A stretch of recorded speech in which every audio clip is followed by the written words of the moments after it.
आखिरत के लिए उठा के नहीं दुनिया में ही देता है। ആഖിറത്തിലല്ല അതിന്റെ പ്രതിഫലം നൽകുന്നത്, ദുനിയാവിൽ തന്നെ അല്ലാഹു നൽകുന്നതാണ്. भजन सुनाते थे पहली मर्तबा भजन जब सरकार के सदनों में हाजिर हुए। ഇപ്പൊ ശൈഖുനാ തങ്ങൾ ആദ്യമായി ഇവിടെ ബഗ്ദാദിലേക്ക് വന്നപ്പോൾ ആ ചരിത്രം പറയുമായിരുന്നു. वो कैसा है सरकार, എങ്ങനെയാണ് ശൈഖുനാ തങ്ങൾ ഇവിടെ വന്നത്? सद्दाम हुसैन जो उस वक्त था उनके दावत पे आए थे। ഇവിടുത്തെ രാജാവായ സദ്ദാം ഹുസൈന്റെ വിരുന്നിലാണ് വന്നത്. जब यहाँ पर आए कई मशाइखीन भी है। ഇവിടെ വന്നപ്പോൾ കൂടെ വേറെ മശായിഖ്മാരൊക്കെ ഉണ്ട്. अब सब लोग हुजूर की बारगाह में ज़ियारत के लिए जा रहे हैं। എല്ലാവരും ഗൗസുൽ ആദം തങ്ങളുടെ സിയാറത്തിന് വേണ്ടി പോവുകയാണ്. नहीं गए, बाहर ही थे।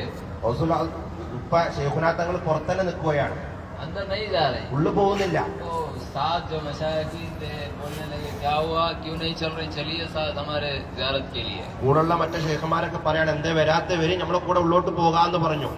तो भजन क्या इरशाद फरमाते, मैं उसी वक्त आऊंगा जब गौसुल आजम बुलाएंगे। ശൈഖുനാ തങ്ങൾ പറയാണ് ഞാൻ എപ്പോഴേ വരുള്ളൂ, ഗൗസുൽ ആദം തങ്ങൾ എന്നെ വിളിച്ചാലേ ഞാൻ ഉള്ളോട്ടേക്ക് വരുള്ളൂ. मैं अंदर उसी वक्त आऊंगा जब गौसुल आजम अंदर बुलाना। ഗൗസുൽ ആദം തങ്ങൾ എന്നെ വിളിച്ചാലേ ഞാൻ ഉള്ളോട്ട് പോകുള്ളൂ എന്നാണ് उस वक्त तक मैं नहीं आऊंगा। ശൈഖുനാ തങ്ങൾ പറഞ്ഞു. അതുവരെ ഞാൻ വരുകയില്ല എന്നാ ശൈഖുനാ തങ്ങൾ सुन പറഞ്ഞു. के मशाइखीन क्या बोले, अरे ये क्या बात हो गई है। അപ്പൊ മറ്റുള്ള ശൈഖന്മാരൊക്കെ ഇത് കേട്ടിട്ട് പറയണം ഇതെന്ത് വർത്താനാണ്. भजन बड़े नाच से सुनाते थे। ഈ ചരിത്രം ശൈഖുനാ തങ്ങൾ വളരെ അഭിമാനം കൊണ്ടുകൊണ്ട് പറയുമായിരുന്നു. लोग कहने लगे अब इनको वो सपाक बुलाना, ഇപ്പൊ കൂടുള്ളവർ ശൈഖന്മാരൊക്കെ പറഞ്ഞു ഇനി ഇവരെ ഗൗസുൽ ആദം തങ്ങൾ വിളിക്കണോ, इनको वो सपाक बुलाना, कैसा मुनासिब मुहाल है ये। ഇവരെ ഗൗസുൽ ആദം തങ്ങൾ വിളിക്കുക, ഇതെങ്ങനെ നടക്കാനാണ്, ഇത് നടക്കുന്ന കാര്യമില്ല എന്ന് പറഞ്ഞു. मेरे पीर क्या फखर से बोल रहे हैं, हमारे शेख हमारे पीर क्या बोल रहे हैं, अगर मैं उनकी औलाद हूँ तो उन्हें बुलाएंगे मेरे को। നമ്മുടെ ഷേഖ് ഇത്ര ഫഖറോട് കൂടെയാണ് പറഞ്ഞത്, ഞാൻ അഥവാ ഗൗസുൽ ആദം തങ്ങളുടെ മകനാണെങ്കിൽ എന്നെ തീർച്ചയായും വിളിക്കൂ എന്നാ പറഞ്ഞത്. पीछे से एक आदमी आता है जो जिम्मेदार है। പിന്നിൽ നിന്ന് ഒരു വ്യക്തി വരികയാണ്, ഈ ഖാദിമായ അപ്പുറത്തെ ജിമ്മദാറായ ഒരു വ്യക്തി, ഉത്തരവാദിത്തപ്പെട്ട വ്യക്തി. आके क्या कहता है भजन को, വന്നുകൊണ്ട് എന്താണ് ആ വ്യക്തി പറയുന്നത്? चलिए ऊपर से ऑर्डर आया है बादशाह की तरफ से सबको दरवाजा खोल के ज़ियारत कराने का। മോളിന്ന് ഉത്തരം വന്നിട്ടുണ്ട്, നിങ്ങളെല്ലാം ഉള്ളിൽ കൊണ്ടുപോയി വാതിലെ തുറന്നു തന്ന് സിയാറത്ത് ചെയ്യിപ്പിക്കാനുള്ളത് ഉത്തരവാദിത്തം മോളിന്ന് വന്നിട്ടുണ്ട് എന്ന് പറഞ്ഞു. ऊपर से ऑर्डर आया है। മോളിൽ നിന്ന് ഉത്തരം വന്നതാണെന്ന് പറഞ്ഞു. अब उसे पास कहाँ से भी दे सकते हैं ऑर्डर।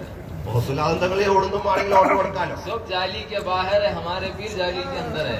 എല്ലാരും ആ ജാലിന്റെ പുറത്താണ്, പക്ഷെ നമ്മളെ ഷെയ്ഖ് ജാലിന്റെ ഉള്ളിലാണുള്ളത്. भजन क्या इरशाद हुआ, जब जाली खुली मैं अपने दामनी निकाला, पूरा साफ सफाई करा, मैं इतना सुकून महसूस हुआ अल्हम्दुलिल्लाह, आज तक भी वो मजा है बोलते थे।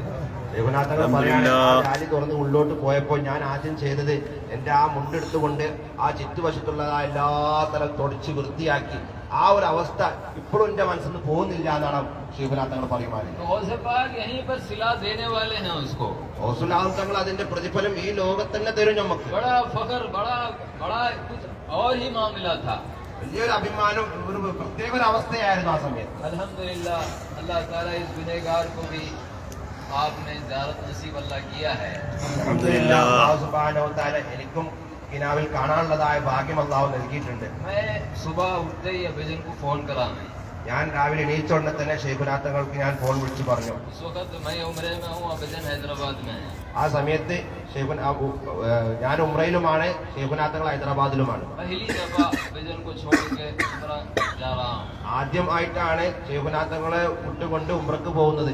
बहरहाल जब दीदार हुआ दूसरे दिन सुबह उठ के भजन को फोन करा, सबसे पहले भजन को सुनाएंगे। ആദ്യമായിട്ട് ഈ വിഷയം അബജാനെ കേൾപ്പിച്ചു കൊടുക്കാൻ എഴുതിക്കൊണ്ട് അബജാനക്ക് ഞാൻ ഫോൺ ചെയ്തു. अब जब सुनाया गौसे पाक ऐसा ख्वाब में आए, दीदार हुआ, ये मामला हुआ, ये बात, ये गुफ्तगू हुई।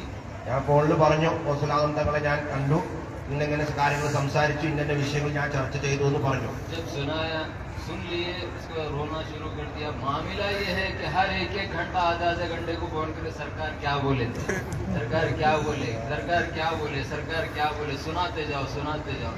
अल्हम्दुलिल्लाह इसे दीवानों से अल्लाह ने निस्बत अता किया है। പറഞ്ഞ ഉടനെ തന്നെ ശൈഖുനാഥ് തങ്ങൾ കരയാൻ തുടങ്ങി. പിന്നെ കുറച്ചു നേരം കഴിഞ്ഞ് ഫോൺ വെച്ചു. പിന്നെ അല്പനേരം കഴിഞ്ഞ് പിന്നെ വീണ്ടും ശൈഖുനെ വിളിക്കുകയാണ്, എന്താണ് ഗൗസുൽ ആദം തങ്ങളോട് പറഞ്ഞതെന്ന്. അത് പിന്നെ വീണ്ടും കേൾക്കുകയാണ്. പിന്നെ കുറച്ചു നേരം കഴിഞ്ഞ് പിന്നെ വീണ്ടും വിളിച്ച് ചോദിക്കുകയാണ് എന്താണ് ഗൗസുല്ലാദം തങ്ങൾ പറഞ്ഞത്. വീണ്ടും ആ വിഷയം കേൾക്കാൻ പിന്നെ കഴിയുകയാണ്.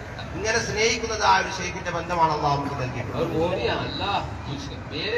मेरे को जो दीदार अता किया मैं बोल सकता हूँ कि मैं को जितनों का भी दीदार हुआ अल्हम्दुलिल्लाह, बगैर पीर के दीदार नहीं हुआ अल्हम्दुलिल्लाह, पीर के साथ अल्लाह दीदार करवाया है. ഞാൻ ഫഖറോട് കൂടെ എനിക്ക് പറയാൻ സാധിക്കും, എനിക്ക് ദീദാർ ഉണ്ടായിട്ടുള്ളത് ഞാൻ കണ്ടിട്ടുള്ളത് സ്വയമായി കണ്ടല്ല, മറിച്ച് എന്റെ ഷെയ്ഖോട് കൂടെയാണ് ഞാൻ കണ്ടിട്ടുള്ളത്. अब जो उनके साथ दीदार हुआ तो उनसे भी मुखातिब होके कुछ गुफ्तगू हुई होगी. അപ്പൊ അവരോട് കൂടെയാണ് ഞാൻ ദീദാർ ചെയ്തിട്ടുണ്ടെങ്കിൽ ചില വിഷയം അവരോട് നേരിട്ട് പറഞ്ഞിട്ടുണ്ടാവുമല്ലോ. अब जब उनसे जो मुखातिब होके जो गुफ्तगू हुई, बस यही पूछ रहे हैं गौसर पाक मेरे बारे में क्या बोले, मेरे से मुखातिब हो क्या बोले, मेरे से मुखातिब हो खुश है या नहीं है, खुश है या नहीं है. बस ये जिंदगी का जब मामला जब पैदा हो जाता है, अल्लाह उनके नाम को मिटने नहीं देता, बल्कि अल्लाह उनको भी आबाद रखता है, अल्लाह उनके गुलामों को भी आबाद रखता है. അപ്പൊ ഷെയ്ഖുനാഥങ്ങൾ ഇടക്കിടക്ക് ചോദിക്കുന്ന എന്താന്ന് പറഞ്ഞാല് ആ കിനാവിൽ ഗൗസുല്ലാദം തങ്ങൾ ഷെയ്ഖുനായോട് മുഖാത്തിബായിട്ട് എന്താണോ പറഞ്ഞിട്ടുള്ളത്, എന്ത് വിഷയമാണ് പറഞ്ഞിട്ടുള്ളത് അതാണ് വീണ്ടും വീണ്ടും ചോദിക്കുന്നത്. എന്നോട് തൃപ്തിയല്ലേ, എന്നെപ്പറ്റി എന്നെ തൊട്ട് സന്തോഷത്തിലല്ലേ എന്നുള്ള വിഷയമാണ് ചോദിച്ച് സന്തോഷിച്ചുകൊണ്ടേയിരിക്കുന്നത് ഷെയ്ഖുനാഥങ്ങൾ. അങ്ങനെ അവരുമായി ബന്ധമുള്ളവരെ അള്ളാഹു അവരെയും വിജയിപ്പിക്കും, അവരെ ഗുലാമികളായി നമ്മളെയും വിജയിപ്പിക്കുന്നതാണ്.